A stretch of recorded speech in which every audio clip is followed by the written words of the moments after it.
Shortstop Tony Schrager into left field for a base hit. Tony Schrager tried to shoestring that one, but it bounced off his glove, his shoe, or both. It's 1-0 River Sharks. That was a rocket, but to me, David, it was right at the glove of Schrager. They haven't put it up as a hit or an error just yet, but to me, he had it lined up. I think that's going to be an error on Schrager. You know, Chris, when I called the play, I said it was either his glove or the top of his shoe, the way it ricocheted, and it ricocheted off bone. That was what happened.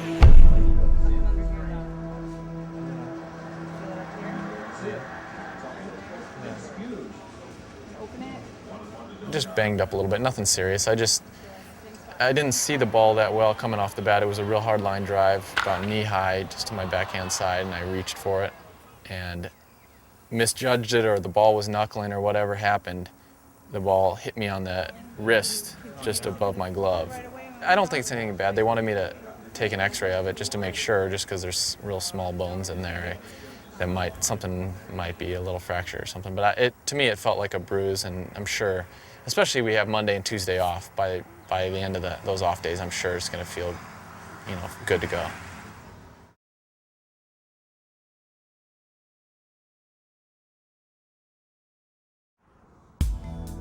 On May 18th, not quite 100%, but feeling well enough to play, John is cleared by the captain's training staff and returns to the lineup after being out 23 days. In the 7th inning, with 1 out and a runner on second base, John's lack of playing time becomes evident as he makes a minor mistake.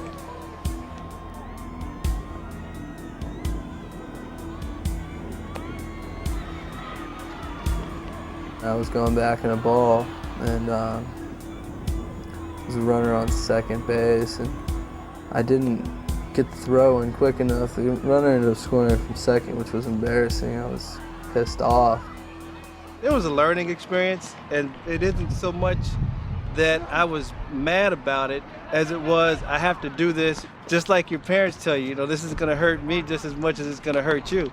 And it did. But because Johnny knew where I was coming from, and he knew what the lesson was out of that, and he knew that he had messed up, there was no repercussions. The next day we were laughing and slapping each other. He paid his fine, and it was water under the bridge.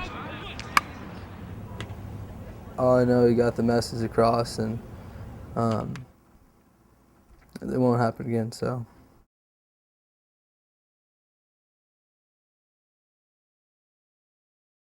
The mental side of the game, in my judgment, is every bit, if not more important than the physical side of it. In baseball, you don't play against the opponent, you play against the game.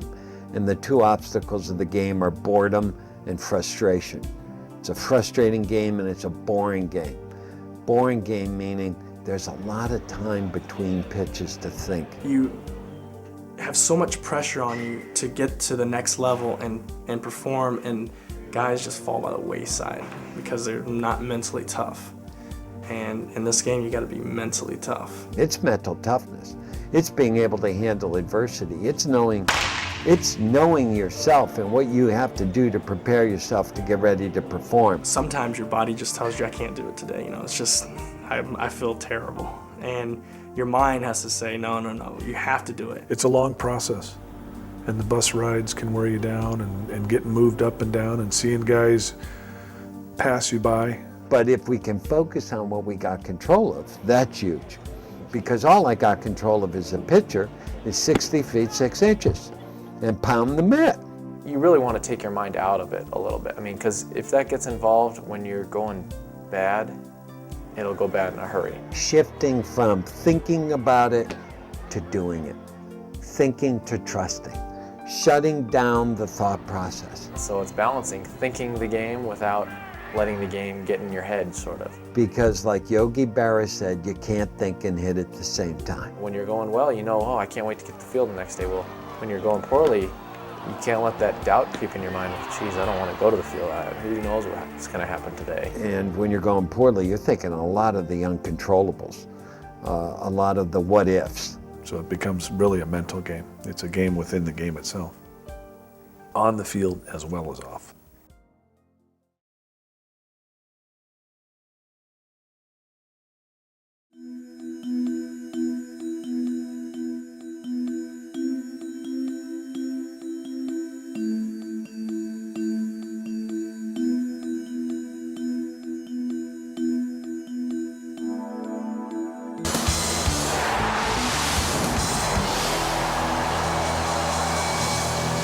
the Rockets red glare bluegrass style tonight from Applebee's Park in Lexington, Kentucky. This is Legends Baseball as tonight Lexington takes on Lake County. And good evening, everybody, and welcome to Insight. I'm Randy Reinhardt. Glad to have you aboard for a very special baseball broadcast tonight on Insight as the Rocket, Roger Clemens, comes to Lexington.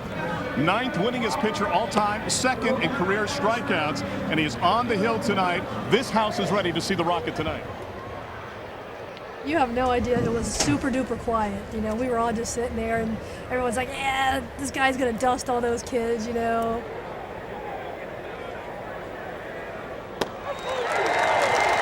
I'm just sitting there all nice and confident. Your kid gets up there and you're so excited. It's like, oh, this is awesome. And the batter is Johnny Drennen, who today was named to the South Atlantic League Northern Division All-Star team. They're swinging a foul tip by Drennen. 2 strikes to Drennen, left-handed hitter. Here is the pitch, and that's a fastball in the dirt. The count is 1 ball and 2 strikes. Pitch is high. Clemens made his big league debut at the old Cleveland Municipal Stadium, May 15th, 1984. Swing and a drive, deep right field. Forge doesn't even look up, and he's out of here. Home run for Johnny Drennen. 1-0 Captains here in the top of the first inning as the youngster, the all-star, Johnny Drennen goes deep against the Rocket. Johnny Drennen with a big smile as he crosses the plate. The Captains dugout going crazy, and Drennen gets a standing ovation from this crowd.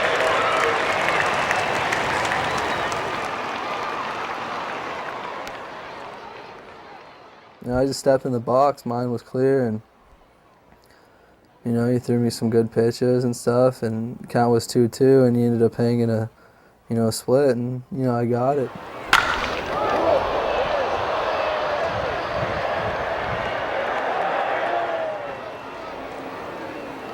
He hit it, and I mean, everyone's face just was like, oh my God, like everybody jumped up at the same time, and it was just too cool. It was great. I'm glad I got to go.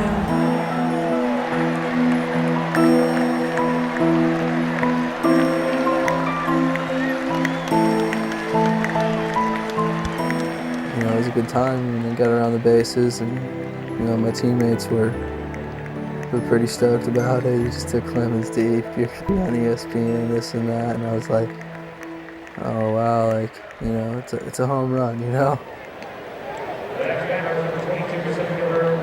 Johnny Drennen to the plate. Drennen homered in the first inning. And the pitch from Clemens. That's a strike over the outside corner. It's 0-1. That's a swing and a miss. The count is 0-2. 1-2 pitch, swung on and missed. Drennen was geared up for the fastball and was out in front of that pitch. He strikes out swinging, 2 outs, 5 strikeouts for Clemens. I was thinking that he had a great number, so I'd hang him a split. I think he's number 22. And I hung it to him. He did what he's supposed to do with the split fingers that are up there. I'm sure I'll visit with him tomorrow. Ask him how that room service was. No, he hit it. I threw him a little split that didn't split, and he hit it.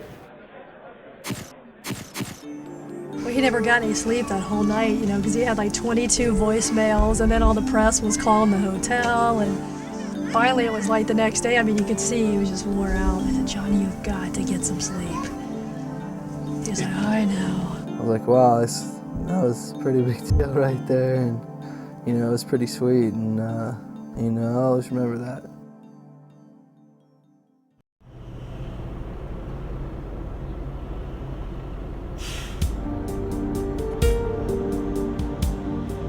You know, on the bus, you know, just gotta sit there and chill out. Just relax, watch some movies, listen to music, take an occasional cat nap, but that's about it. It's an 8-hour bus trip from Lake County, Ohio to Lakewood, New Jersey. Long, arduous bus rides are commonplace in the